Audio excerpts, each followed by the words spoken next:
ബാംഗ്ലൂർ സിറ്റിയിൽ നിന്നും എയർപോർട്ടിലേക്ക് പോവുകയാണ്.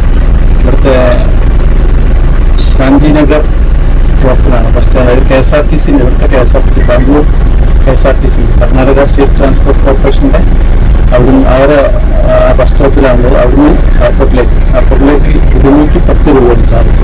നമുക്ക് പോകുന്ന വഴിയിലെ കാഴ്ചകൾ അങ്ങനെ കാണാം.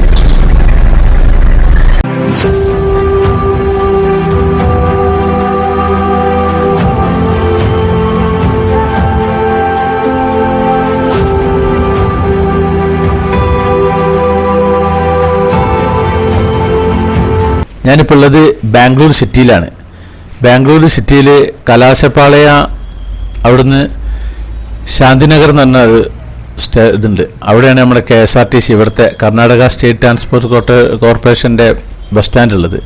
അവിടുന്ന് ഈ വോൾവോ ബസ്സുകൾ എയർപോർട്ടിലേക്ക് ഓരോ അരമണിക്കൂറിനോട് ബന്ധപ്പെട്ട് പോകുന്നുണ്ട്. അപ്പോൾ ബാംഗ്ലൂർ എത്തിയിട്ടുണ്ടെങ്കിൽ എയർപോർട്ടിൽ പോകാൻ അതാണ് സുഖം. ഏകദേശം ഒരു ട്രാഫിക് ബ്ലോക്ക് ഒന്നും ഇല്ലെങ്കിൽ 1 മണിക്കൂർ എടുക്കുന്നതാണ് നമ്മൾ ഡ്രൈവർ പറഞ്ഞത്.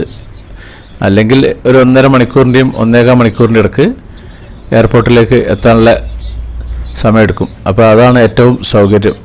ഊബറും മറ്റേതൊക്കെ ഒരു വലിയ സംഖ്യയാണ്. അതുപോലെ മെട്രോ അങ്ങോട്ടേക്കില്ല. അപ്പോൾ നമുക്ക് പോകുന്ന വഴിയിലെ കാഴ്ചകൾ കാണാം. അതൊരു സ്റ്റേഡിയമാണ്. ഇവിടെ വേറെ സ്റ്റേഡിയം ഉണ്ട്. വലിയ സ്റ്റേഡിയം അല്ല, ക്രിക്കറ്റ് സ്റ്റേഡിയം അല്ല, ഇത് സാധാ ഒരു സ്റ്റേഡിയമാണുള്ളത്.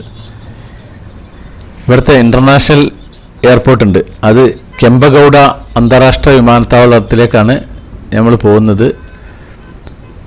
ഈ കെമ്പഗൌഡ ആരാന്ന് വെച്ച് കഴിഞ്ഞാൽ 16-ാം നൂറ്റാണ്ടിൽ ഈ ബാംഗ്ലൂർ ടൗൺ വികസനത്തിൽ പ്രശസ്തനായ അദ്ദേഹമാണ്. അതിന് പുറമെ അദ്ദേഹം ഇവിടെ വിജയനഗര സാമ്രാജ്യത്തിൻ്റെ തലവനൊക്കെ ആയിരുന്നു. അദ്ദേഹത്തിൻ്റെ പേരിലാണ് ആ എയർപോർട്ടുള്ളത്. 1510 ജൂൺ 27-നാണ് അദ്ദേഹം ജനിച്ചത്. 1569-ലാണ് അദ്ദേഹം മരിച്ചത്. 58 വയസ്സായപ്പോഴാണ് അദ്ദേഹം മരിച്ചത്. അദ്ദേഹത്തിൻ്റെ പേരിലാണ് ഈ എയർപോർട്ടുള്ളത്. ഞാൻ ഫസ്റ്റ് ടൈമാണ് ബാംഗ്ലൂർ എയർപോർട്ടിലേക്ക് പോകുന്നത്.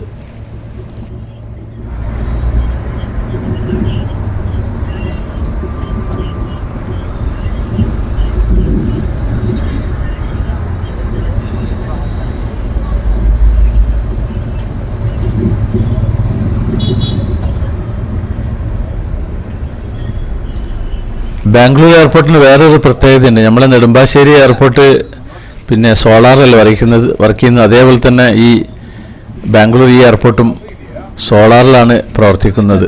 ഇത് റോഡിൻ്റെ അടിയിലൂടെ അങ്ങനെ മുകളിലൂടെ ഒരു പാലം അടിയിലൂടെ അങ്ങനെ അതായത് ട്രാഫിക് ബ്ലോക്കും സിഗ്നലും ഇല്ലാതിരിക്കാൻ വേണ്ടിയിട്ട് ഉണ്ടാക്കുന്ന അങ്ങനെയാണ് ഇവിടെ ബാംഗ്ലൂർ പല സ്ഥലങ്ങളിലും. പിന്നെ വേറൊരു പ്രത്യേകത എന്ന് വെച്ചാൽ ഇവിടെ മരങ്ങളെ കൊണ്ട് ഒരുപാട് മരങ്ങളാണ്. ഇവിടെ മരങ്ങളൊന്നും അധികം മുറിച്ച് കളയലില്ല. അപ്പോൾ അതുകൊണ്ട് അധികം ചൂടും കാര്യങ്ങളൊക്കെ എപ്പോഴും കുറവാണ് ഈ ബാംഗ്ലൂർ. എവിടെ നോക്കിയാലും മരങ്ങളെ കൊണ്ടൊരു തിരക്കായിരിക്കും ഇവിടെ. ദേവനഹള്ളി എന്ന് പറഞ്ഞ സ്ഥലത്താണ് നമ്മുടെ എയർപോർട്ട് സ്ഥിതി ചെയ്യുന്നത്. ബാംഗ്ലൂർ സിറ്റിയിൽ നിന്നും ഏകദേശം ഒരു 40 കിലോമീറ്റർ വടക്കേ കിഴക്കായിട്ടാണ് അത് സ്ഥിതി ചെയ്യുന്ന ഭാഗം. ഇപ്പോൾ രാത്രി ആയിക്കൊണ്ടിരിക്കുകയാണ്. ബാംഗ്ലൂർ എപ്പോഴും തിരക്കും കാര്യങ്ങളാണ്. അപ്പോൾ നമുക്ക് വഴിയിലെ കാഴ്ചകളൊക്കെ കണ്ടിട്ട് അങ്ങനെ പോകാം എയർപോർട്ടിലേക്ക്. അപ്പോൾ ബാംഗ്ലൂർ വന്നിട്ടുണ്ടെങ്കിൽ ഞാൻ നേരത്തെ സൂചിപ്പിച്ച പോലെ തന്നെ ബാംഗ്ലൂർ പിന്നെ KSRTC ആ ഒരു ബസ് സ്റ്റാൻഡിൽ വന്നിട്ടുണ്ടെങ്കിൽ അവിടുന്ന് ഈ വോൾവോ ബസ്സിന് കയറിയാൽ മതി. നല്ല സുഖമായിട്ട് അവിടുത്തെ യാതൊരു പ്രശ്നമില്ല. 210 രൂപയാണ് ചാർജ് ഈടാക്കുന്നത്. AC ടിക്കറ്റാണ്. ഞാൻ ഏറ്റവും ഫ്രണ്ടിൽ തന്നെ ഇരുന്നിട്ടുള്ളത്. നമ്മുടെ ഡ്രൈവറോടും കണ്ടക്ടറും അധികം തിരക്കൊന്നുമില്ല. അവരെ സമ്മതം വാങ്ങിയിട്ട് ഞാൻ യൂറോപ്പിൽ പോകുന്ന സമയത്തും ഈ ഒരു ഫ്രണ്ട് സീറ്റ് ഉണ്ട് ഡ്രൈവറെ തൊട്ടടുത്ത്. അവിടെ ബെൽറ്റ് ഇട്ടിരിക്കണമെന്ന് നിർബന്ധമാണ്. മറ്റുള്ള സീറ്റുകളിലൊന്നും ബെൽറ്റ് നിർബന്ധമില്ല. അപ്പോൾ ബെൽറ്റ് ഇട്ടിട്ടൊക്കെ ഇങ്ങനെ ഇരിക്കുകയാണ്. അപ്പോൾ നല്ല സൂപ്പറായിട്ട് ഇങ്ങനെ വീഡിയോ എടുക്കാനും ഒക്കെ നല്ല സൗകര്യമാണ്. ഗ്ലാസ്സൊക്കെ നല്ല ക്ലീൻ ഗ്ലാസ്സാണ്. ഫ്രണ്ട് ഒരു ഫുൾ ഗ്ലാസ്സാണ് ഉള്ളത്. യൂറോപ്യൻ ആ ഒരു ബസ്സിൻ്റെ സ്റ്റൈൽ തന്നെയാണ് വോൾവോ ബസ്. അപ്പോൾ നമുക്ക് കാഴ്ചകൾ കണ്ടിട്ട് അങ്ങനെ ഇനി എയർപോർട്ടിലേക്ക് എത്താം.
എയർപോർട്ട് പരിസരം എത്തി തുടങ്ങിയിട്ടുണ്ട്. നല്ല സൂപ്പർ സ്റ്റൈലാക്കി നീ ലൈറ്റ് വെച്ചത്. അതിങ്ങനെ നേരിട്ട് കാണുമ്പോഴാണ് അതിൻ്റെ ഒരു ഭംഗി. ഈ ഒരു വീഡിയോയിലെക്കാട്ടുമൊക്കെ ഒരു അടിപൊളി ഒരു ബെൻഡായിട്ടുള്ളൊരു സ്ട്രീറ്റ് ലൈറ്റ്. എൻ്റെ ബാംഗ്ലൂർ എപ്പിസോഡൊക്കെ നിങ്ങൾ കണ്ടിട്ടുണ്ടാവുന്നിരിക്കുന്നത്. ബാംഗ്ലൂർ ഒരു 3 ദിവസം ഉണ്ടെങ്കിൽ നമുക്ക് റിലാക്സ് ആയിട്ട് കംപ്ലീറ്റ് എല്ലാ ഭാഗങ്ങളും കണ്ട് മടങ്ങാം. 2 ദിവസമായാലും പറ്റും, പക്ഷേ 3 ദിവസമാകുമ്പോൾ കുറച്ചും കൂടി സൗകര്യവും കാര്യങ്ങളൊക്കെയാണ്. അപ്പം ബാംഗ്ലൂർ ഒന്ന് വരണം. ഇന്ത്യയിൽ കാണേണ്ട ഒരു സിറ്റിയാണ്. ആ പാർക്കും സഫാരിയും സൂയും പിന്നെ ബട്ടർഫ്ലൈ ഇതും ഇവിടുത്തെ നിംഹാൻസ് ഹോസ്പിറ്റലും കാര്യങ്ങളൊക്കെ. അങ്ങനെ ബാംഗ്ലൂർ എയർപോർട്ടിനവിടെ എത്തിയിട്ടുണ്ട്. ഏകദേശം 1 മണിക്കൂറും 15 മിനിറ്റ് എടുത്തിട്ടുണ്ട് യാത്ര. അവിടുന്ന് ബസ് പുറപ്പെട്ട് ഇവിടേക്ക് എത്താൻ വേണ്ടിയിട്ട്.